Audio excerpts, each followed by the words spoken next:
Hey everyone, what's poppin'? What's tea? It's your girl Spicy Niche, and I'm here today to talk about love and hip hop. Now, if you've been following me, you know this is not my usual style of content. This is not my usual genre. But honestly, Nollywood has been really dry, and the main reason why I don't review reality TV because I love reality TV is because these be people's real lives, and because it's my guilty pleasure. I don't want to have to do it on the side. I just want to watch the episode to watch the episode. I don't want to have to take notes and remember everything that happened. I just want to watch the episode and be done with it. But here we are, and we're gonna talk about Love and Hip Hop Atlanta. So we're gonna take it scene by scene. I'm gonna give y'all my opinion, and let's get it. So the first opening scene is Carly and Jessica White. Now let's talk about how Jessica White and Carly are living together. Let's talk about that because they just threw that in there and sprinkled it with salt. But let's really talk about it because I don't understand what's going on with Jessica White.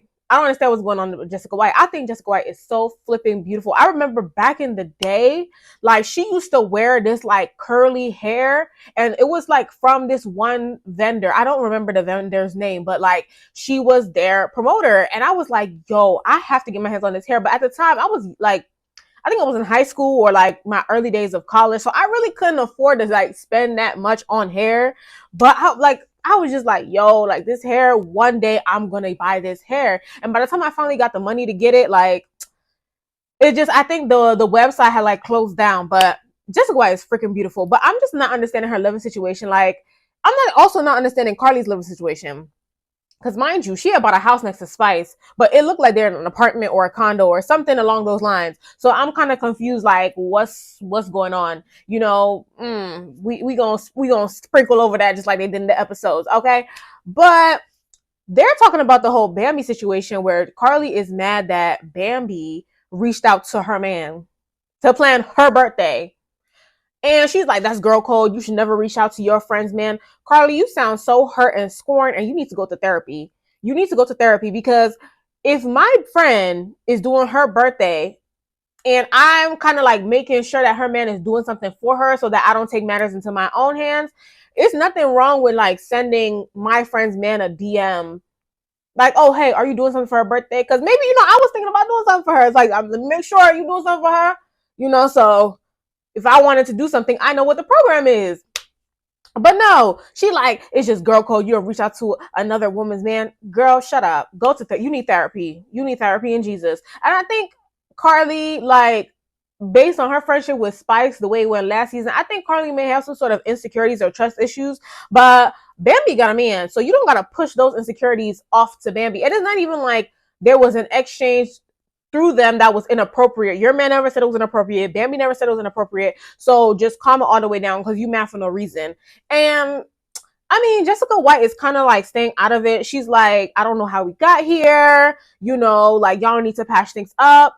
Honestly, I feel like Carly just be throwing her weight around. She just be throwing her weight around because Bambi real petite and Carly, she be throwing the BBL around because it's just she went to Amy's thing and was tearing down the sideboard. First of all, if you and somebody are friends, why are you coming to the event and destroying the property that they paid these event decor people to make? What did you think throwing down Amy's signboard poster was gonna do? You just did that for theatrics. Carly, we're pushing 50. You are a grandmother now. Grow up. Literally grow up. Why can't you be cute and classy like Yandy and Rashida? What's going on? You need to cut this out. You are not in your early 20s or early 30s. Let's stop this behavior. Leave that to the young girls. Period. And then Jessica gets into how she has fear of being betrayed by her friends. I feel you, Jessica. I feel you because you watching how Carly switched up on Bambi. You thinking I live with this lady. What's she gonna do to me? That's a real fear, and nobody really well, people talk about it now, but friendship breakups, oh my God, they are so much more painful than relationship breakups. I don't give a damn about none of my relationships, but then friendship breakups, it's still some things that I think about to this day. Damn, I still can't believe that she did that to me. I still can't believe that she did that to me. But at the same time, sometimes we are on the same train, but we got to get off at different stops, and some people are just not meant to be go into that next stop with you, and it just is what it is. A friend of mine and I were talking about that today, like how some of the people that we used to be cool with back in uni, and even some of the people I used to be cool with last year, we're not cool no more. And I'm like, I don't feel no ill will towards them. Like we're just not going on the same stop. Like you was there for my first stop, but now my second, third, and fourth stop, you got to get off, boo. And that's just what it is. So now we get to the real tea, the love triangle, Rashida, Kirk, and Jasmine with, Cam. So basically, I feel like Rashida from 2018, they played the clip. Her energy has always been displaced. Jasmine doesn't owe you shit. She don't owe you a damn thing. So all this rah rah energy that you be having for her, not necessary, because she don't owe you nothing. You and her was never friends. I ain't talking to you. You broke my family, blah, blah, blah. Have that energy for Kirk, because Kirk's the one who owes you something. Kirk's the one who gave you vows that he's not living up to. So please, Rashida, like, I love you, girl, but like, cut it out. So basically, they all meet up. Jasmine comes in. She like, the one thing I will say about Jasmine is, Jasmine, you always coming onto the scene bothered. Like, why are you always so bothered? You always come on the scene so bothered, so rah rah rah rah. This meeting, Rashida was like, yes, nice to see you. Yeah. Mm-hmm. You was just like rah, rah, rah, rah. Cut it out. So she comes in. She basically is saying that, Kirk didn't show up for Cannon's birthday. Kirk is saying, well, I paid for it. Because you handle your financial obligations, Kirk, does not, make you exempt from feeling your emotional obligations as a father. And I think that's where we're getting this disconnect, is that I feel like Kirk feels like he handles his financials, and so he don't have to deal with, Cam. And Jasmine's like, no, you need to pick up your son. Then she goes on to say, oh, do you know what we agreed on? You were supposed to have Cam every third Saturday or something, every third week of the month or so, and you don't do that. So what's up? And he's like, she said, oh, it's signed on paper. And he's like, well, we never really agreed to that. So baby, I don't believe a thing that comes out of Kirk's damn mouth. Kirk be lying. Kirk be lying. Like, then Rashida gonna say something, oh, well, it's never gonna be what you want it to be. Like, it's never gonna be what you want it to be. So, but one thing you never gonna have to question is that, we love Cam. Cam. Yeah, Cam. We love him. He don't gotta worry about that. Blah, blah, blah, blah. Okay, but like, are y'all fulfilling your emotional obligations? Like, let's talk about that. Like, she going on and on talking about, yeah, Cannon don't gotta worry. We treat him just like the other kids. And then Kirk going way off topic, talking about I'm just happy to walk down the street because at one point I was labeled as America's most hated man. What does that have to do with this conversation? What does outside validation have to do with this conversation concerning your son? Like, make it make sense. But Jasmine clocked this. She said, Kirk, you're not a victim. Cut it out. Cut it out. Because I feel like what does that have to do with the situation? But anyways, Rashida, she gonna say something, oh, well, what really matters is the DFAX situation. For y'all that don't know what DFAX is, because I didn't until Erica Dixon explained it, it's basically CPS. Basically, it seemed like they wasn't bringing the kid to school some days. He was coming in late. Rat-a-tat-tat. So, they opened up a DFAX or CPS case to figure out what was going on. And Rashida's basically talking to Jasmine, like, as a parent, like, you need to, that could get you in trouble. So, like, what is you doing? And Jasmine clocked her tea, like, well, I've never seen you up until now, and I feel like the only reason I'm seeing you is because of this DFAX situation. And she was like, oh, you don't gotta see me, girl. Cannon knows what's up. Cannon knows what's up. The child knows what's up. Like, Rashida, please. Rashida, please. Like, let's just be so flipping for real. But anyways, Rashida, she got up and left and was like, look, y'all two handle this. And Kirk and Jasmine, they having a little conversation, and he's like, whatever you need, just call me. And she's like, well, now that you say that, I'm gonna hold you to it. And he's like, okay, cool, but when I come pick up Cannon, like, you go answer the door appropriately, or like how you usually do. And she's like, what are you talking about? He's like, yeah, because he's saying it so like smirky, like flirty, like, yeah, because you be answering the door in your birthday suit, so sir. And Jasmine is sitting there like, what are you talking about? Like, then she was like, oh, so you just making stuff up. But she was like, then she clocked his tail, was like, oh, I know, you know damn well I don't delete no text message, so let's not do that. First of all, Kirk, what, like, why didn't you say this when Rashida was sitting there? And second of all, if you really wanted to co-parent properly, and you know that, like, hey, this girl, whenever I come over there to pick up Cannon, like, she be her birthday suit. Let's just say that's what it really was, right? If you're innocent, the first time it happened, you would have went home and told Rashida, hey, look, when I be going over there to pick up Cannon, Jasmine, she came out in her birthday suit. I don't know what she was trying to pull, but moving forward, I would appreciate, if you could go pick up Cannon, because I don't even want them problems. That's what a man is supposed to do. That's what a man who's loyal to his wife is supposed to do. But it seemed like you was entertaining it if you're bringing it up. But basically, she was like, I don't erase no message. And he was like, but I'm not saying it like I've never. So it's like, it sounded like he was about to confirm it. But I feel like maybe the producers, they didn't want to like spoil the season. Or maybe he like caught himself about to like confess. So he just like retracted that statement. But child, is messy. I don't believe that Kirk, is being loyal to Rashida. And if this is what comes out this season, I really feel like if Rashida still stays with Kirk after this, then she's dumber than I thought.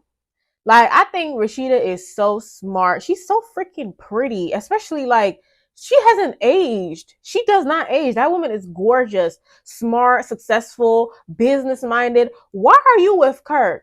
Because he was with you since like you was young. Like, I feel like if Rashida leaves Kirk and gets on the market, these men are gonna bend over backwards for her. Like, you too smart, pretty, you too all the things to be dealing with Kirk's raggedy ass. Like, that's why your mama ran over that motorcycle. Because what?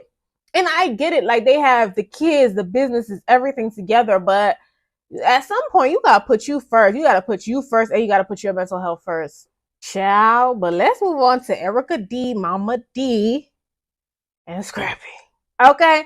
So apparently, the last episode they did make mention that Erica D did say that she was trying to go into the restaurant business with Scrappy after, they have a good co-parenting relationship now. She said if you can travel with people, they say it's good to be in business with them, or whatever she said. But even Mama D came onto the scene. So apparently Mama D is a good cook. So I think they wanted her to be the chef or whatever the case may be.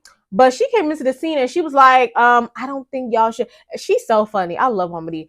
I don't think y'all should be in business together. Like, y'all just got y'all co-parenting thing worked out. Y'all are friends now. I don't think y'all should be in business together. Plus, he be late on, certain payments and stuff. Like, I don't think y'all should go in business together. I said, you're absolutely right, Erica. You are what? Like, I love Erica. I think Erica is gorgeous. I think she's smart. I think she's too smart and too pretty to be dealing with Scrappy's raggedy ass. Like, I feel like this man dogged you multiple times, like with the whole Shay situation. Like, I want better for you, Erica. I want better for you. This is not the time to spin the block with Scrappy's raggedy ass. Like cut it out. Cut it out. Like, you do not need Scrappy. You too pretty. Like, I think half of them, they need to get up out the A. Like, y'all need to move somewhere else, because Atlanta Men is not it. They making y'all think like y'all not that girl when y'all that girl. Like, what's going on? Why would you ever? And then I'm like, Scrappy ain't got no money. I'm sorry, Scrappy ain't got no. I agree with Mama D. I feel like Scrappy ain't got no funds. Like, I don't even know how Bambi was with him, because I feel like Scrappy broke. Like, I'm sorry. I feel like the Love and Hip Hop checks is not cutting it. I feel like everybody on Love and Hip Hop, like Chaotic said, because they beefing now. Most people on Love and Hip Hop have a bag outside of Love and Hip Hop. Spice is an actual artist, not like some of the ones on the show. But you know, that's neither here nor there. Carly at least got a restaurant. You know, even Amy has like I think she would make what, like Poom Poom products. Like she makes some kind of products. I thought, you know, something like that. Amy got a business. Rashida and Kurt got multiple businesses. Like Yandy is just a boss. She got so many different businesses, from her skincare to this and to that. So it's just like everybody's natural source of income is not Love and Hip Hop. But for Scrappy, I feel like Scrappy never flipped it. You get what I'm saying? Like Scrappy, like what does Scrappy do outside of Love and Hip Hop? Yeah, I get you're an artist, but you ain't made a real hit in like 10, 15 years. Let's just be so for real, my boy. Like, what's going on? But anyways, yeah, Mama D clocked their tea. Like, yeah, y'all should not be going in business together. Period. But moving on, let's talk about Sierra and his leg and her infection. Anyways, you know, Chaotic and Santana come to visit her, and you know, she's pretty much like just, I guess, venting to them, talking about how like, you know, all the people that she show up for, they don't even send a flower, they don't check on her. She collects Santana like, oh, well, you ain't send a call, and Santana was like, I didn't know what was going on. I thought she was gonna come out with a numbing cream, like. And I think that speaks volumes to the way that Sierra is, because it seems like you're very performative. So like sometimes when something is happening to you, people don't know if like you're doing this for performative purposes, promotional purposes, or if you're being so for real, you know? So that's what you do. And then it's like, we gonna get to when Zell clocked her tea, but that's basically what's going on. But they invite her to the event that Mama D is having. By the way, Mama D did tell Scrappy and Erica that she has a surprise for them and she's having an event, whatever. So they basically invite her to the event to like confront everybody, you know, on what's going on. And her main issue is with Bambi. Like, she's like, oh, Bambi didn't bother to check on me. Bambi didn't do this. And honestly, I don't know what's going on in Bambi's mind or Bambi's side of things, but I do feel like Sierra was really there for Bambi going through the whole, like, Scrappy divorce situation. So I'm kind of like, Bambi, what's going on? You're not looking too good, sis. And then Chaotic gonna tell the story about Bambi and Carly Rae. She was like, he was so dramatic. Like, basically, like, that's not what happened, Chaotic. You was just too dramatic about what happened at Amy's event. But I love Chaotic. I think the evolution of Chaotic is what I love more. Like just watching him from Love and Hip Hop, you know, Miami to now Atlanta. Like, I feel like on Miami, Chaotic was fighting demons. Like, he was not the version of himself that he is today. And I feel like everything that happened when he was in Miami, you know, like when as soon as he cut off his hair, he became like a new person. And I feel like he might have got rid of some face tattoos, or I feel like they're fading. And it's actually making him look more attractive, because when he was in Miami, he was not looking good to me. But yeah, no, I'm loving like this airy positivity that Chaotic brings to every like situation. Even when people be trying to play with him, like he still be trying to be so positive. But that's enough about Chaotic. Let's move on. So Santana and his ex, Chef D, go on a little date. They go on a little, what is them things called? I don't forgot what they're called. The racetrack date. And this man got a tattoo of Santana name. Her. I love Santana. I am also watching Santana on College Hill. Santana, you gotta get serious with this school. What's going on? But I love Santana, and I also feel like, well, we're gonna get to that part because he ends up meeting Zell at Mama D's thing. I do feel like people be trying to put Santana out, or Zell be trying to make Santana look like the bad guy, but I appreciate Santana because Santana told you what it was. Santana told you, I'm outside. I'm doing me. So if you want to sit around and think in your brain that y'all still together and he got loyalty to you, then that's on you. But anyways, he go on this cute little day with his, you know, ex, and you know, it is what it is. Santana's that girl. Anyways, Bambi and Jessica White meet up to talk about the situation, and I'm confused. Is this summer or fall? Because Bambi looking cute like it's summertime, and Jessica got this long sleeve on with this fur. What season is it? What season is it? But anyways, they get together to talk about the whole Carly situation, and Bambi is kind of hurt because she's like, that's the weekend I was supposed to be with my kids, and I'm taking my time out to try and do this for you. Like, you should at least respect that, especially after everything that I've been through. And Bambi says, I felt bad for her when Jocelyn bopped her with them flowers. I felt bad for her when Sierra slid on her. But now I get it. I get it. Because Carly, I love Carly, but Carly be throwing stones and hiding her hand. I don't like that. I don't like that about her. Like you always doing something, being messy, and then when people give you the reaction you were looking for, now you're the victim. And I grew up with people like that, which is why like you really can't pay me enough to get a reaction out of me, because people like that, that's what they want. They want you to react. They want you to be the one yelling, screaming, acting crazy, so then they could be like, oh my God, I can't believe she did that to me. Like, oh my God, you see how she was acting, guys? Like, I'm the victim, even though I'm the one that started it. People did that to me a lot, to where like I've evolved into this version of myself. So I really get where Bambi is coming from. But also, I don't like how she basically like tried to say that Carly was she said Carly wasn't talking trash about you, but I just didn't like how she was saying petty things about you. Like how, it's her birthday, she just wants to be alone. She don't want Jessica around because Jessica, all she does is sleep all day, blah blah blah blah blah. And I'm like, but Bambi, like, why would you even bring that up? Like, why would you even bring that up? If you felt like she wasn't talking trash about Jessica, then why would you bring that up? And then she's like, I don't want you to feel like she was talking trash about you, but and Jessica's like, no, well, if she didn't bring that information directly to me and she said it to you, like, she's definitely talking trash about me. So what's like, I don't like that. She was like, I'm not fake. I'm not about to be nobody's punching bag, So I don't like that she even is saying these things. But we gonna see, because these two live together. So I don't think Carly meant it in bad faith.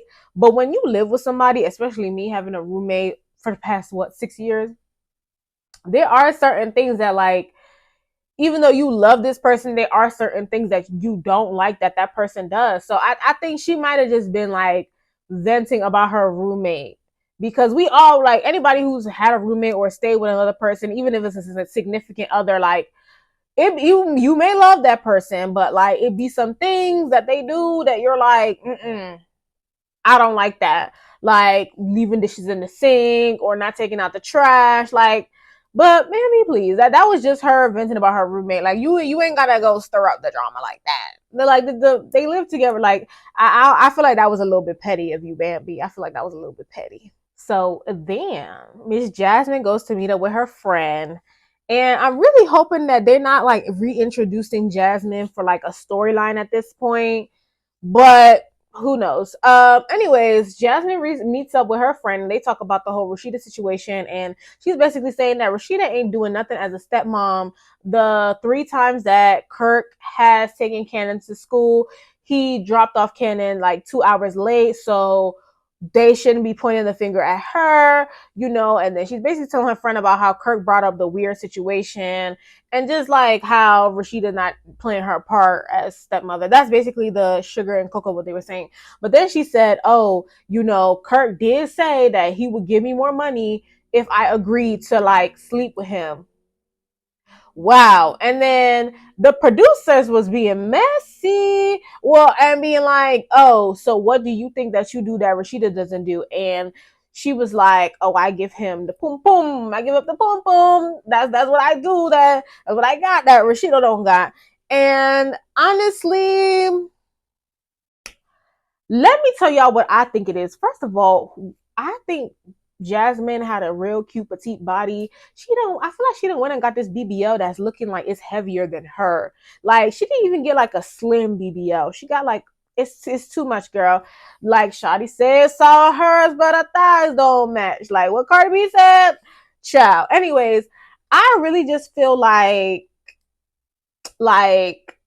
Rashida mentally, like I feel like when you're mentally checked out with a person, or like when a man is not doing the things that he's supposed to do sexually, you can't bring yourself to that place. Like, how you not gonna do what you're supposed to do, not gonna help me, not gonna do all these things, and then want me to lay in the bed with you? you're crazy. So I think with Rashida, that may be why she doesn't like give Kirk certain things, like, or she's not giving it up, because it's like, no, you need to handle your responsibilities. Like, if I'm not okay mentally, how do you think that I'm supposed to physically give myself to you? And that's what a lot of men don't get. I feel like I was watching a sermon where the pastor was like, "Oh, yeah, y'all wives, you need to be sleeping with your husband. You need to give your husband sex."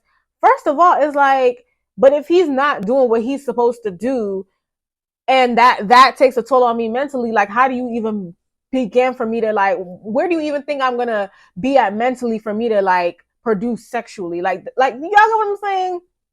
Like, Kirk probably not doing what he's supposed to do, so that's why Rashida not giving it up. Period. But child, this season gonna be interesting. But I fully believe that Kirk has definitely tried to get with Jazz with my full chest, but because it's been like 7 years, I'm wondering how many times in that 7 years did you, oh, not when my lights went out, but how many times in that 7 years did you give in, Jazz? Let's talk about that part. Because if he's telling you, he gonna give you more money to sleep with him, there's definitely been some times in that 7 year time span that you gave in to that. Yeah, let's talk about it. So let's also say that part too. But anyways, we get to Mama D's food truck, and I already like low key knew that when Mama D said she got a surprise. I was like, watch this lady do a food truck. She did a food truck, and Erica D pulls up and is like, I just think it's kind of interesting how you doing this, and you also talking about you want to go into business with us. And she's like, Mama D is smart. Mama D don't play about her money. She's like, I already told you y'all shouldn't do that, so I'm gonna do my thing. And I think she should. Like, I feel like, does it really make sense for her to go into business with them? I feel like the main sugar and cocoa of a restaurant is the food.